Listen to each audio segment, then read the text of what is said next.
Part to Chon-ji-To is moving off of the wrist grab. Okay, so now we're going into a front choke, pretty basic choke for an aggressive person, somebody who's drunk, somebody's on drugs, they just want to go in right away and grab to the throat, and they force you either against the wall, or they're trying to push you backwards into the wall or into a locker or something like that. Okay, or they're just standing there trying to squeeze the life out. Okay, purpose on this one is going to be focusing on the cross, and I want to make sure that we're using realistic technique, not only with Chon-ji still on down block, but application for the choke as well. I see most of the time people are standing like this when they're practicing it. Okay, YouTube, it's just what people do. They just practice all types of stuff, and then it's either unrealistic or they assume it works and they teach it to their students. It's whatever. Okay, so here I'm holding like this, and this is what the person you'll see. You'll see the choke, and then it could be as simple as Megan clapping me in the eardrums, okay, boom, and then breaking downward my arms this way, okay. You see what my head did, okay? So I just headbutted her in the face. So something like that, it's assumed to work, but it's not realistic, and even if it is what the person is doing somehow magically, like it's a 6-year-old, then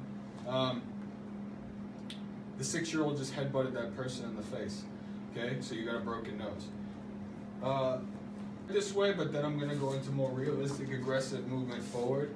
Okay, this, for the technique that I'm showing this way, is actually harder to do than a person who's being more aggressive and is closer to face to face.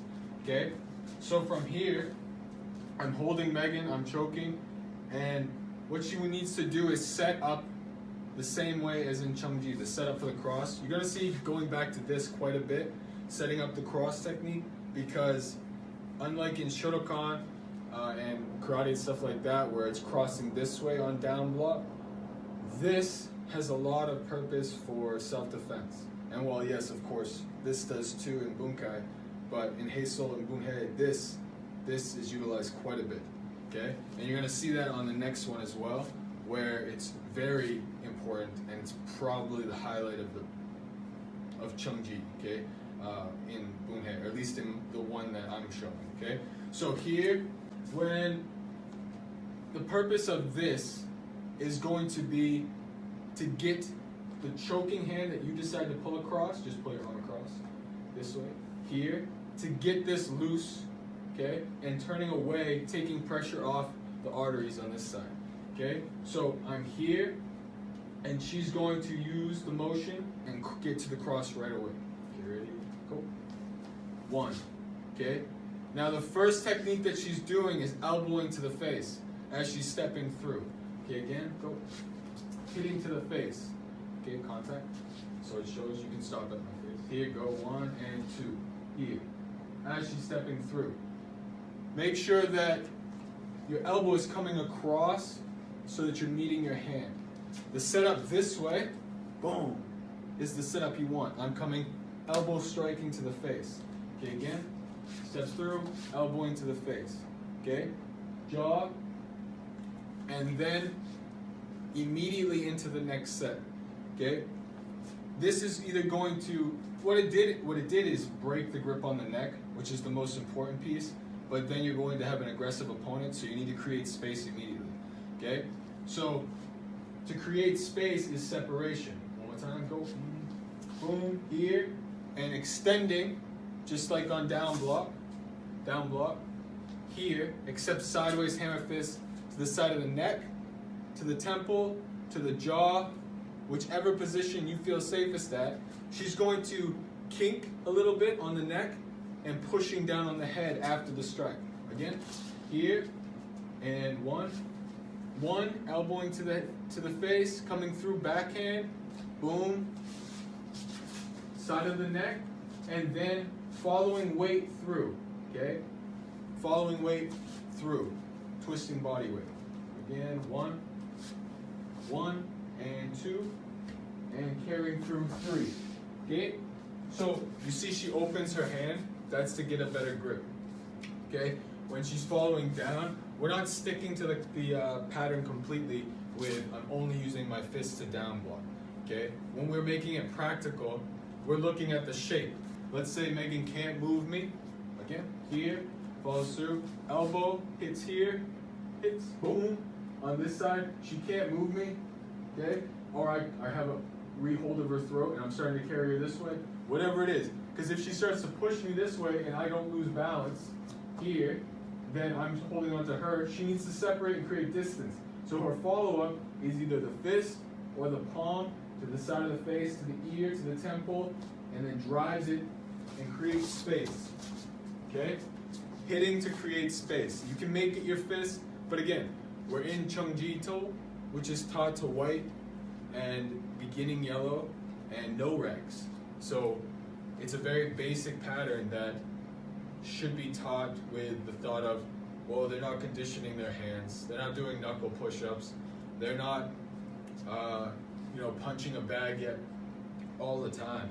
So open hand is one of the safest things to do if you're not training your hand. Okay? You don't want to break your wrist, you don't want to break this, especially since we're attacking to the side, you risk, hitting to the skull. If I'm here, again, 1 and then 2, here is safe because it's the side of the hand. Okay? There's a nice piece of meat right here, bang, it hits. You can do back fist. I just don't like back fist as much because it's more of a snapping piece than it is a carry weight, and this is carrying, okay? And you can attack to the skull, to the jaw, to the neck, whereas back fist, if you contact the skull, you risk breaking the tops of your knuckles. So here, as I'm following through, if she punches me and I duck down this way, as I see it coming on the side, I duck down this way, she can contact the skull here. Okay, it could be the back of my skull, which obviously hurts, back up. Obviously hurts, but if her hand is weak, then she could break her hand. Okay, break her wrist, break her knuckles. Same thing here. Break her hand, break her knuckles. Okay, so the palm, same position, elbow through, bang, follow up, boom. When you palm on this side, go ahead, here, follow, palm, here, back up.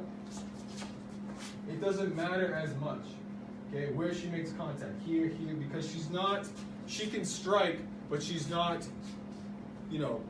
hitting and then getting away, that's it. She takes one strike and go. She can make multiple strikes to the head, or she can use that as a hit, strike, create distance, and get away, okay?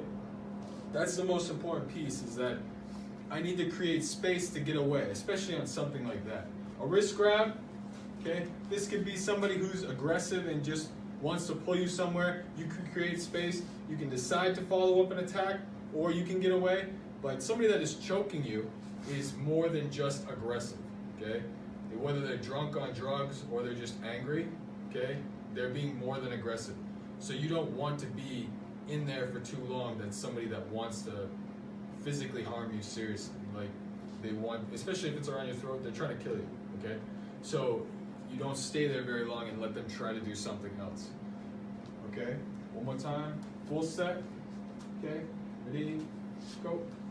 1, 2, 3. Good. Now the one if I don't move, okay? Here, 1, 2, and follow through, onto the head, okay? She prefers the takedown, okay? So that's a preference for most of them that try to follow the form. They want to just go to the one that moves them off center line, and then they want to get away right away. Palm, following with the palm is almost breaking structure when you're trying to do something to get away quickly because you're following that opponent. So usually the one that I usually show is go here, 1, 2, and then the carry to the side. Does not mean that you cannot attack from here, because when I'm pushed to the side here, she can still follow through, boom, and attack. Creating distance now. Now you can utilize your knuckle, because as I'm pushing the person this way, I'm pushing the person this way to the side, now I've got a better range of where my hand is and everything, boom, now I can follow through, okay? But if you're already that close, using your palm because you don't know where they're going to turn is better off. Okay, I forgot to add on the aggressiveness of going backwards instead of just staying still and going this way. So I'm going to go over how you have to handle it if the person is moving you backwards and either try to get you to a wall, or even if it's just one-handed and the person's trying to get you to the position, whether it's the wall or a locker, like I said before. Okay, so I'm just going to go over it real quick. So in the position of going forward, right here, real push, so more forward here, this way here. I have to choose the side that I'm going towards. Forward, this way. I can't just do this and resist and grab the wrists and then force myself forward. Because if I do that, I'm only stopping the momentum carrying me back. I'm not stopping the choke itself. And then eventually I'm going to get overpowered and then I'm going to get squeezed. So no matter how big the person is, if I'm driving this way, I'm resisting, she's going to build up and then hold me back, and then I'm going to go against whatever it is. So the first thing I can do is stop it for a second, but then I immediately have to choose the side that I'm going to face. If it's one-handed and they're going to punch me or whatever this way, then I have to go towards the side where the hand is, because if I go this way, obviously I'm going to get hit.